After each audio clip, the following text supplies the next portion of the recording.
Tersisa seluruh hatiku. Ayo Habib. Oh indahnya. Asik. Hatiku. Tarak tarak tak. Deng deng.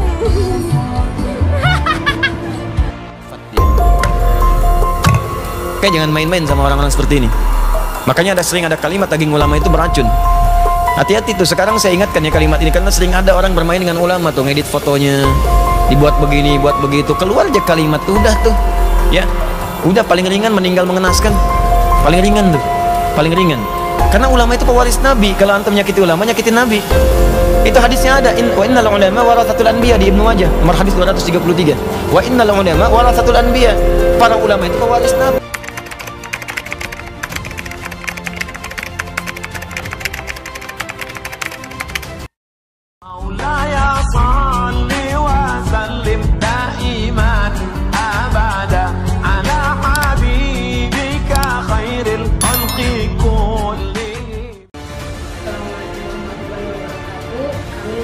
Berada di kantor kepolisian sektor Cipangkat, Polres Tanah Bumbu, Polda Kalimantan Selatan, menyatakan bahwa hari ini Jumat 8 Juli 2022 mengenai video kami yang dibuat di hari Jumat tanggal 8 Juli 2022 sekitar jam 15.03 di rumah kami sendiri, Desa Sarigadung, Kecamatan Cipangkat, yang berada di akun Instagram Tanah Bumbu Info yang membawa foto Habib Umar bin Hafiz sambil berjoget dan diiringi dengan lagu yang tidak sesuai.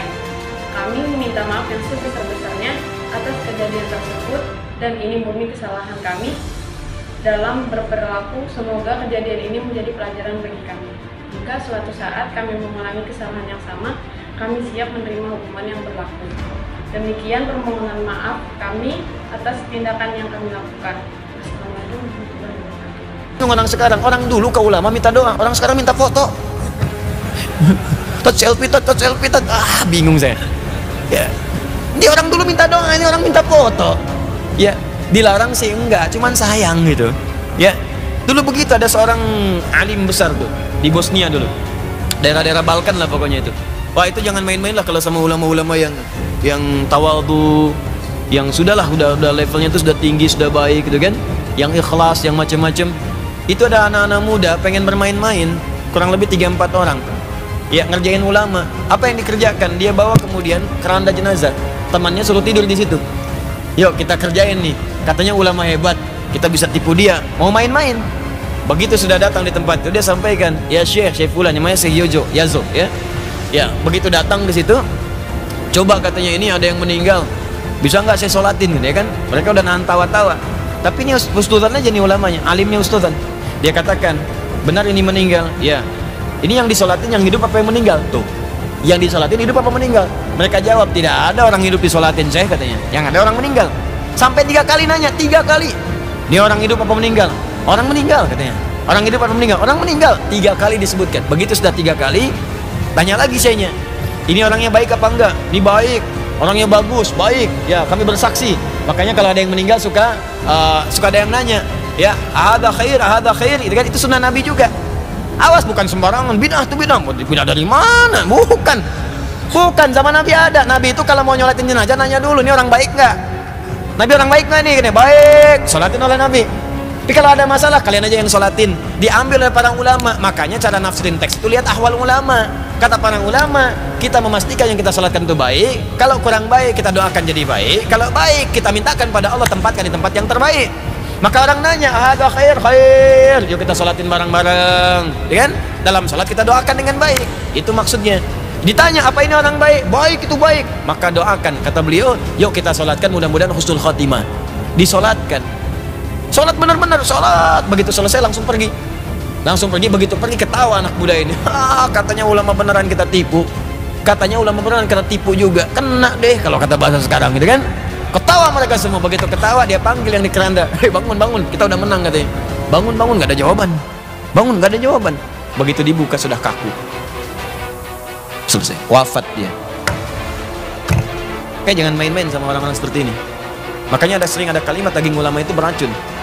Hati-hati tuh, sekarang saya ingatkan ya kalimat ini karena sering ada orang bermain dengan ulama tuh, ngedit fotonya, dibuat begini, buat begitu, keluar aja kalimat tuh, udah tuh.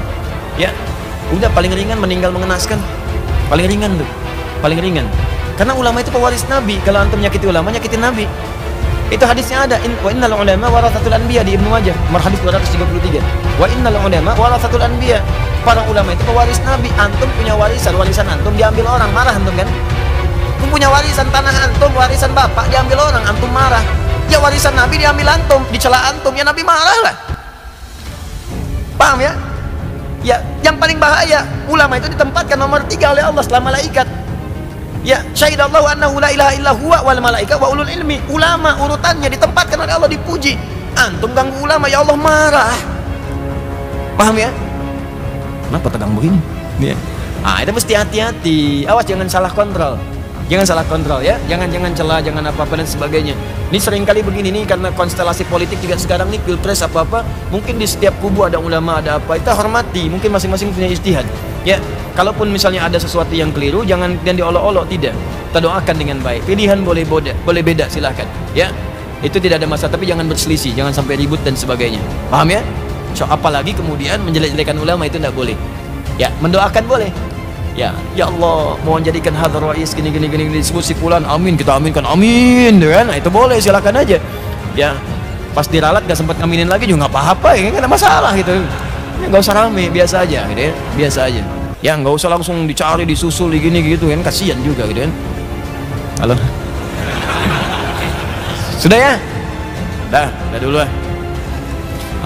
Jadi kesimpulannya apa? Kesimpulannya adalah Syekh Muhammad Hashim bin Asy'ari menyampaikan keutamaan ahli ilmu itu dan keutamaan orang yang rajin mencari ilmu, ke majelis ilmu dan sebagainya, itu dimuliakan oleh Allah Subhanahu wa taala, dan diantara kemuliaannya ketika dia berdoa itu akan cepat untuk dijawab. Makanya di hadis-hadis lain, kalau antum selesai nih ta'lim, ya silakan berdoa. Walaupun ustadz misalnya cuma nutup dengan kifaratul majlis, antum jangan langsung pulang juga, isi lagi dengan doa, minta ya, yang pengen lulus ujian minta lulus, yang pekerjaan susah minta dimudahkan, ya, yang belum nikah minta nikah, ya Allah dekatkan jodoh saya, berikan kesempatan menikah walaupun minimal sebelum kiamat kurang 2 hari, misalkan, bisa itu, minta aja yang baik. Nah, ada yang lebih hebat lagi. Setelah kalimat syaraf ini, kata pengarang kitab ini, ada 3 lagi. Wa nahika bihadza syarafan wa fadlan wa jalalatan wa nablan. Syaraf sudah, tapi yang belum fadla, jalala, dan nabl. Apa ketiga hal ini? Kalau antum mendapatkan ini, terutama nanti fadl itu, kalau antum dapatkan ini, Allah menjamin, jangankan dunia, di surganya akan mendapat surga yang terbaik. Surga yang terbaik. Bahkan nanti yang paling dahsyat, akan diberi kesempatan bukan hanya tinggal dengan Rasulullah, tapi bisa menatap Allah tanpa sekat. Nah, bagaimana cara mendapatkan ini semua? Nanti pertemuan berikutnya kita bahas. Ya.